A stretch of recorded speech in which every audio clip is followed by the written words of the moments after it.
Excellency, I mean, you have severally spoken about the security aspects of elections, specifically about SARS. Yeah. SARS has been reformed. But there are those who say now that why should they continuously believe you when you talk about your intel about what's going to happen to SARS or your police commissioner in Rivers when at the time you said you had funds or laid claim to some of the funds in Lagos about the NIA funds or thereabout. They say you didn't follow that up. And so they wonder, where did you get intel that what's going to happen in Rivers will happen? You see, when you say SARS have been reformed, I don't want to go into that. I don't know the reformation or how it has come about. You see, don't be carried away by media. It's not been restructured? Of course. Restructured how? Restructured how? Having a central command in Abuja now. What is the difference? Let me know, what is the difference? So police have always been, forget about SARS, police have always been central command. But SARS has never always been. How? The states have influence in SARS. No, it's not true. It's not true. Before now or never, tell me. But they say the CPs usually set up SARS under a certain unit and then they let them No, no, that's not true. I'm the governor. No security, big police that was under me, even though he said he was chief security officers, not one. So you believe the police is going to work against you? Not as well as it's been working against us. How? Take, for example, what happened in August 18. By-election in Port Harcourt Constituency 3, State Constituency 3. Very shameful. Very shameful. We had a Security Council meeting where I told them, for the first time, why not prove to Nigerians they are prepared to hold a credible election. I have said severally that for you to have a credible election, INEC and police, if they agree that there will be a credible election, then you know there will be a credible election. But there was credible elections in Ekiti State. No, please, you are not in Ekiti State. Let's talk about what happened in Rivers. An eye-opener. The CP, my own commissioner of police, told me that, look, if we cannot supervise ordinary 8 wards, 142 units, then how would he supervise 4,442 units in general election? He told you that? Of course. Of course. What was he driving at? They don't have capacity? No, the point I'm making is that, look, 8 units, 8 wards that involved in that election, and 142 units, the polling units. So if he cannot supervise 8 wards, 142 units, so how would he be able to supervise 4,442 units of the entire state? So does it mean we'll have more policemen in Rivers? No, the point I'm making is that you cannot supervise 8 wards. You cannot hold an election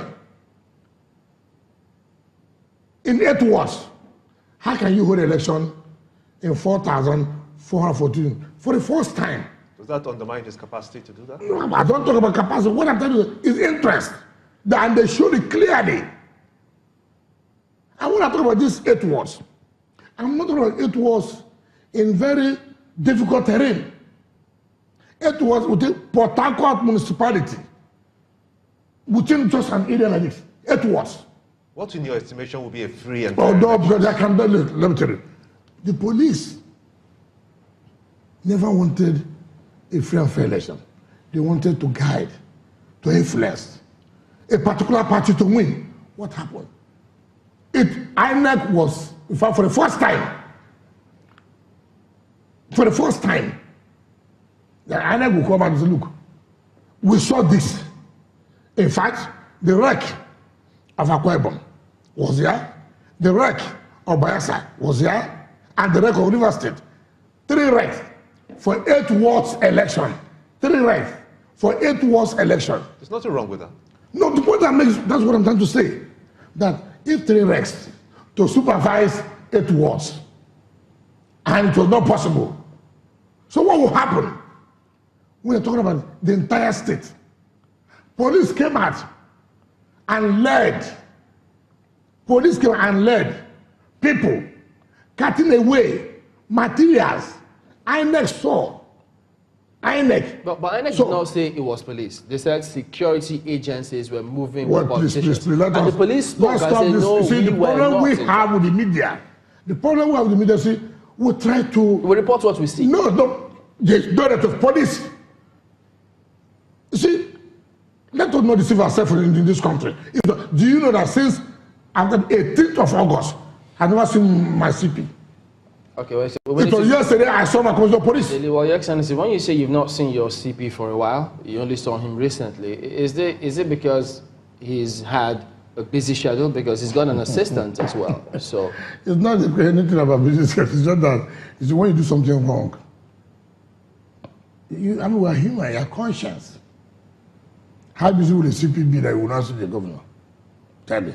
Yeah, but are you sure that he did anything wrong? No. What are you sure that it wasn't just out of his power? I mean, you might have the best of intentions. No. Whether you like it or not, he's the head. You know, just like I am now. Yes.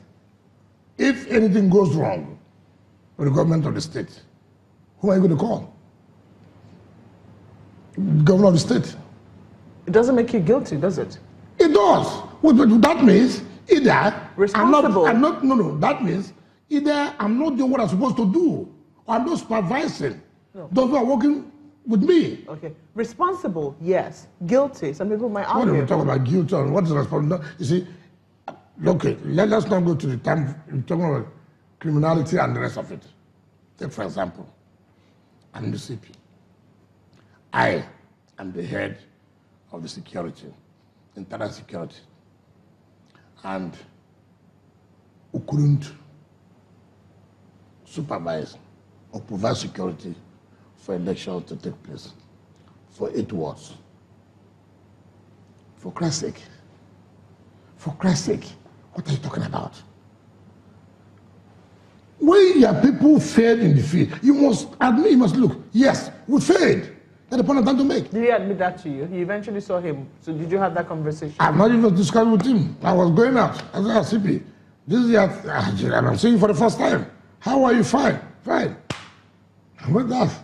You see, I have told people, and we must know it very well. We owe this country a lot. There are things I can't do for whatever reason. And I told my people, look, this election that I'm talking about, the by-election that took place 18th of August, that relax, they will expose themselves. They will tell us what their plans are in 2019. And they did it. It was clear what plans they have for 2019. Which is? They don't want election. How? We want security to help us to rig. How is that possible even from What do you mean, how is that possible? I'm telling you what happened. You are telling me how is it possible? It has happened. It has happened. So, did you how is it possible?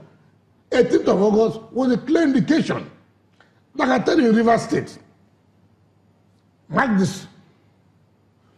What they have planned in Rivers State in 2019 is to make sure that for the governorship election, there will be no election. Why? There will be a series of chaos, commotion, and then the election will be postponed. Then after they have done the general election of other states, then every security will be sent to Rivers State. Is that the intel you're getting? It is clear. You should know that we know this. We know what their plans are. We also have people in the system who tell us. So they plan, as I speak to you, in Rivers State, for governorship election, there will be still insecurity in Rivers State. Intentionally perpetrated by them. And then election will be shifted. Then they will now draft security for the other states to make sure Rivers State is taken by all means. That's the plan that you perceive could happen. Not perceive. Yes. No, they know. You know, my happiness, even as I'm speaking now, The authorities will be saying, how did you get this information? They know it's the truth. They know it's the truth. Even they themselves in APC. You must know that we're all politicians. We have friends. We talk to each other. So you cannot say that we don't get feelings.